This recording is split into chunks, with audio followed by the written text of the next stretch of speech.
semuanya, mudah-mudahan kita dalam keadaan sehat. Hari ini kita akan melaksanakan mediasi, yang mana tujuan mediasi ini adalah untuk mencari solusi dari permasalahan-permasalahan yang ada.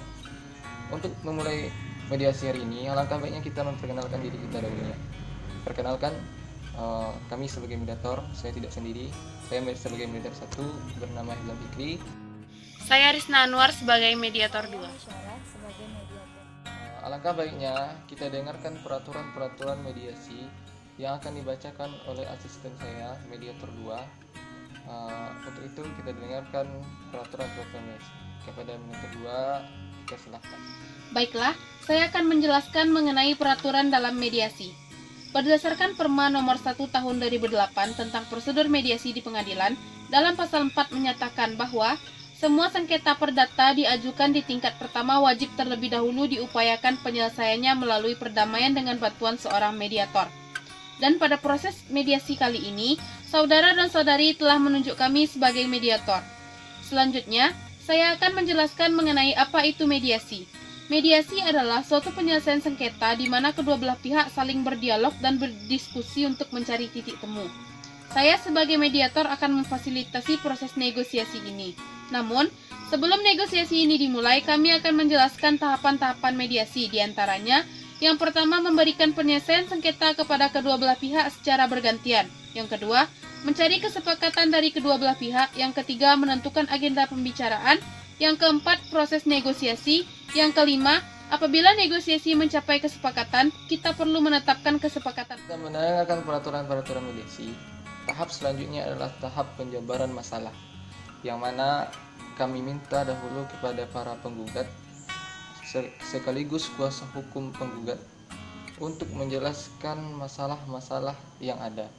Untuk itu, kepada pihak penggugat kami silakan. Baik, sebelumnya saya ucapkan terima kasih kepada para pihak mediator.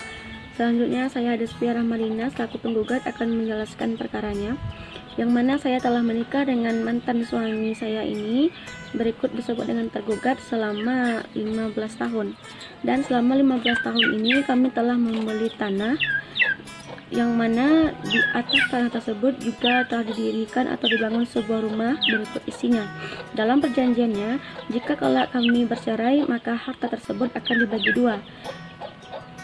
Namun sampai sekarang, setelah perceraian terjadi, harta tersebut tidak sampai atau tidak dibagi dua oleh tergugat terhadap penggugat. Assalamualaikum warahmatullahi wabarakatuh. Saya Wami Fitri Milione selaku kuasa hukum dari pihak penggugat akan menyampaikan gugatan sebagaimana yang dimaksud oleh klien saya sebelumnya. Klien saya mengajukan gugatan atas harta bersama selama perkawinannya bersama pihak tergugat dahulunya.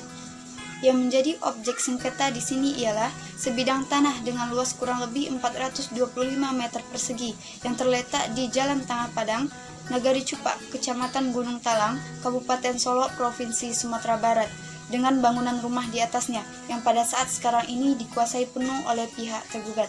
Sekian, terima kasih. Baiklah, di sini saya akan menambahkan sebagaimana terdapat di dalam pasal 97 KHI yang mana berisi janda atau duda cerai hidup masing-masing berhak 1/2 dari harta bersama, dan juga terdapat di dalam pasal 128 KUH Perdata, yaitu setelah bubarnya harta bersama, kekayaan bersama mereka dibagi dua antara suami dan istri atau antara para ahli waris mereka tanpa mempersoalkan dari pihak mana asal barang-barang itu. Sekian. Baik, terima kasih kepada pihak mediator yang telah mengizinkan saya berbicara, yang mana yang disampaikan oleh mantan istri saya benar. Kami telah menikah selama 15 tahun. Karena tidak ada kecocokan, maka kami memilih jalan untuk bercerai atau berpisah. Yang mana yang disampaikannya tadi yaitu tentang tanah dan rumah yang kami bangun itu benar dibagi sama rata apabila terjadi perceraian. Tetapi kami di sini telah mempunyai anak, dan apa penyebabnya saya tidak memberikan harta itu kepada istri saya, karena harta tersebut sudah saya berikan seluruhnya kepada anak saya. Ya, saya ingin membantah dan menolak dari uraian dan dalil gugatan yang dikemukakan pihak penggugat. Di dalam gugatan penggugat itu tidak dicantumkan dan dijelaskan mengenai nomor sertifikat hak milik. Dan di dalam jurisprudensi Mahkamah Agung juga dijelaskan bahwasannya jika objek gugatan tidak jelas, maka gugatan tidak dapat diterima. Baiklah, saya di sini sebagai kuasa hukum kedua sangat membantah atas tuduhan dari penggugat bahwasanya tanah dan rumah yang telah dibangun bersama-sama oleh tergugat itu tidak diberikan kepada penggugat, tetapi diberikan kepada anak tergugat dan penggugat sebagai nafkah. Dan apabila di dalam perjanjian itu, di dalam perjanjian perkawinan tidak dikatakan harta bersama atau tidak ada hitam di atas putih, maka tidak bisa diperkarakan. Dan apabila di dalam perjanjian perkawinan itu ada, apabila pasangan suami istri memiliki perjanjian perkawinan yang menyatakan memisahkan harta benda mereka, maka tidak ada yang namanya harta bersama ketika perceraian terjadi. Masing-masing suami istri tersebut hanya membawa harta yang terdaftar atas nama mereka. Dan apabila di dalam sertifikat harta bersama tidak dicantumkan itu adalah harta bersama, maka tidak bisa diganggu-gugat. Kepada kedua belah pihak yang telah menjabarkan masalahnya pada hari ini, tampaknya kita membutuhkan tambahan waktu untuk melakukan mediasi, dan kami juga sebagai mediator juga perlu waktu untuk menganalisis permasalahan hari ini. Maka kita sepakati waktu yang akan datang, kita sepakati seminggu setelah ini pada waktu biasanya. Maka untuk hari ini kita cukupkan. Kami tutup. Assalamualaikum warahmatullahi wabarakatuh. Assalamualaikum warahmatullahi wabarakatuh. Terima kasih kepada pihak penggugat dan kuasa hukum penggugat dan pihak tergugat dan kuasa hukum tergugat.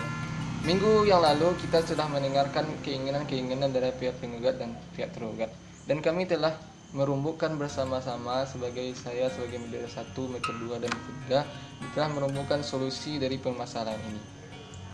Jadi setelah kita mendengarkan masalah-masalah yang ada, maka dapat kita berikan solusi bahwasanya kata bersama tersebut yang diperoleh oleh suami sebelum dia menikah, maka hal tersebut dikembalikan kepada suami tersebut.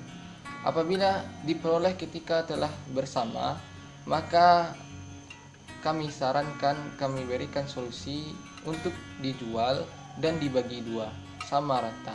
Dijual rumah tersebut dan dijual rumah dan tanah tersebut lalu dibagi dua sama rata. Maka itulah solusi-solusi yang kami berikan.